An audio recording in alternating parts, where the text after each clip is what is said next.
Hi everyone, my name is Megan Leitner, and today I will be discussing bovine tuberculosis from a One Health perspective. The purpose of this presentation is to give an assessment and outline of bovine tuberculosis and its wide-ranging effects. This will be done through 3 individual case studies. The first will be the wildlife-livestock interface between badgers and cattle in Britain. The second will be the livestock-wildlife interface of free-ranging mammals and cattle in the Kruger National Park in South Africa. And lastly, I will discuss an effective eradication campaign which was carried out in Australia.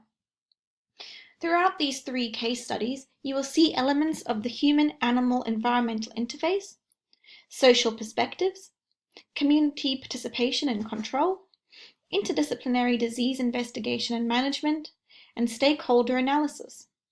Once these case studies have been discussed, I will identify risks and challenges and suggest ways of control for bovine tuberculosis.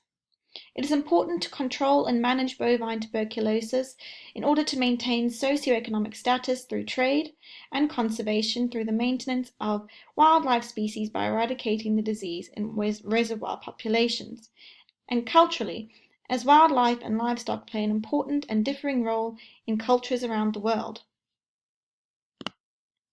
Bovine tuberculosis is caused by Mycobacterium bovis. It is a chronic respiratory disease with a range of mammalian hosts, including humans. The disease can occur within a variety of ecosystems and is therefore a problem worldwide. It is originally thought that the disease would only infect and impact livestock, and original control methods therefore focused solely on the livestock themselves. These control methods included skin testing, slaughter surveillance, herd movement monitoring, and milk pasteurization. Before the pasteurization of milk, bovine tuberculosis spread to humans through the ingestion of tuberculous milk, making young children highly susceptible to the disease. Unfortunately, many developing countries do not have access to the resources to pasteurize milk, and the risk of infection through tuberculous milk is still high. It is only recently that it was discovered that wildlife species could act as maintenance and spillover hosts, transmitting the disease to livestock. These are known as wildlife reservoirs. Wildlife reservoirs are harder to test for the disease and harder to control in comparison to livestock. Due to the fact that bovine tuberculosis can be found worldwide and that it infects a wide range of species, and there is yet to be an effective vaccine, it is one of the most important endemic diseases facing our governments, veterinary professionals, conservationists, and farming industries worldwide. Bovine tuberculosis can be transmitted from livestock to livestock, wildlife to livestock, livestock to wildlife, livestock to humans, and wildlife to humans, through aerosols and ingestion of tuberculous products, for example, milk and meat. The disease can be shed in milk, saliva, feces, urine, semen, vaginal discharge, and the flesh of infected individuals. Once released into the environment through bodily fluids, the bacteria can lay dormant in the soil for up to a year before reinfecting a population. It is largely unknown which of these mechanisms results in the infection of cattle and other livestock, whether infection occurs directly or indirectly. However, it is known that older animals and animals that are under stress are more highly susceptible to the disease.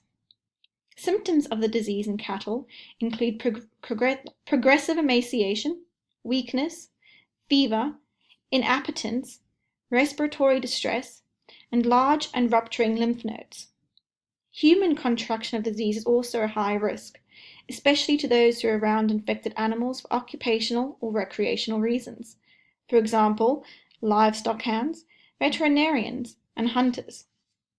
People living in developing countries are also at a higher risk of contracting the disease due to a lack of resources for milk pasteurization and the effective cooking of meat. Those who are immunosuppressed are also at a greater risk of contracting the disease. Symptoms of bovine tuberculosis in humans include fever, night sweats, weight loss, coughing, and gastrointestinal disease. These symptoms of human infection are also dependent upon the site of infection. Bovine tuberculosis is a huge issue worldwide for public health, socioeconomic, and food security reasons. An outbreak of bovine tuberculosis can lead to a huge decrease in livestock production, with farmers losing livestock which provide the milk and the meat industry. They have restrictions placed on their trade for years until their property can be declared tuberculosis-free. This leads to financial loss. However, financial loss is not only borne by the farmer, but by the state and the country too. Financial loss can occur through many channels, having stemmed from an outbreak of bovine tuberculosis. These include loss of stock and stock compensation, the cost of implementing, testing, culling, vaccinations, and movement constraints, only then to pay for the maintenance and surveillance in order to keep an area bovine tuberculosis free. Infection of livestock also restrict and hold trade both nationally and internationally, whilst also damaging the future reputation of the trader. Conservation is also an issue, with wildlife reservoirs often being endangered or threatened animals, even protected animals which governments are obliged to protect. Additionally, the disease can spread to threatened species, crippling their populations. This would have an economic impact as well, affecting tourism and increasing conservation efforts.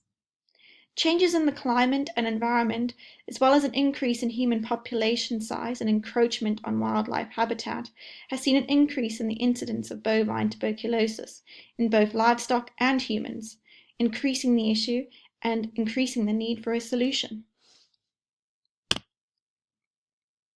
Since 1979, the presence of bovine tuberculosis in Britain has been steadily increasing, with a total of 25,000 cattle culled in 2010.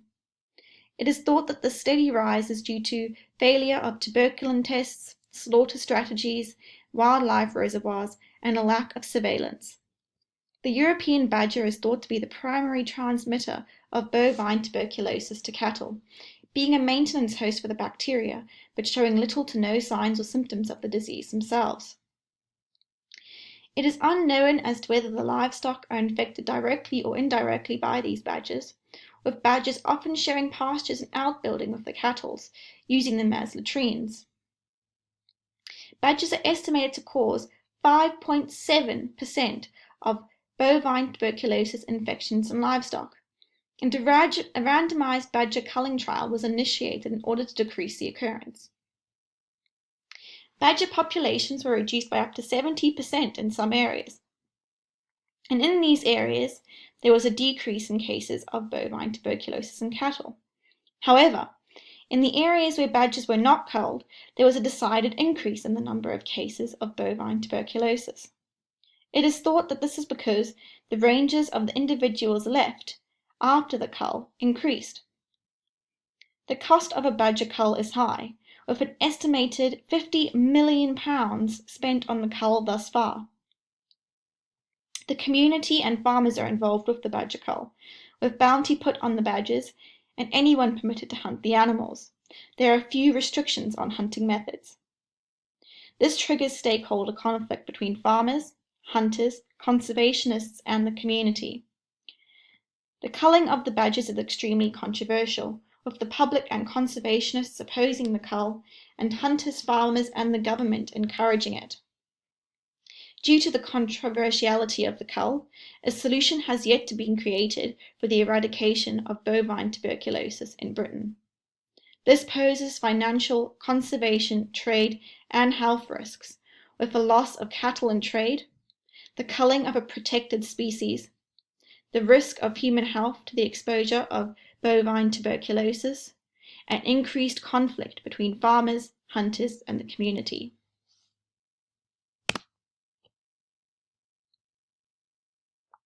Kruger National Park is South Africa's largest wildlife refuge, bordering farmland to the east and the south, and Zimbabwe to the north, and Botswana to the east.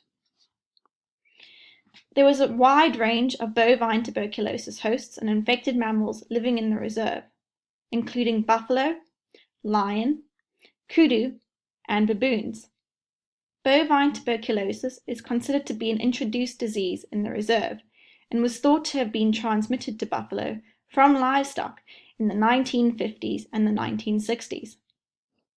The buffalo is a maintenance host that is largely unaffected by the bacteria and that transmits the disease to predators, livestock, and other animals through the shedding of bacteria into the environment.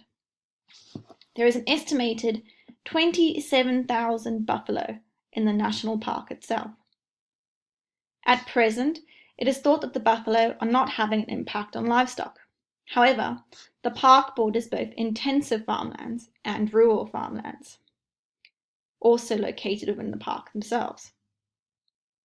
Whilst intensive farms do not show signs of the bacteria and infection, it is unknown as to whether the rural farms have the bacteria, as they are largely neglected by veterinary and veterinary public health. This is the greatest issue with the disease, as due to cultural beliefs and the lack of resources, these are the most affected human populations. The cattle are not only their food source and livelihood, but they also hold cultural significance, with cattle used as a currency and as a trade for marriages. These populations are also at a higher risk of contracting the disease as they drink the unpasteurized milk and are exposed to potentially infectious individuals on a daily basis. Additionally, due to the high HIV burden of South Africa, it is likely that a large portion of these communities will be immunocompromised, therefore increasing their risk of infection.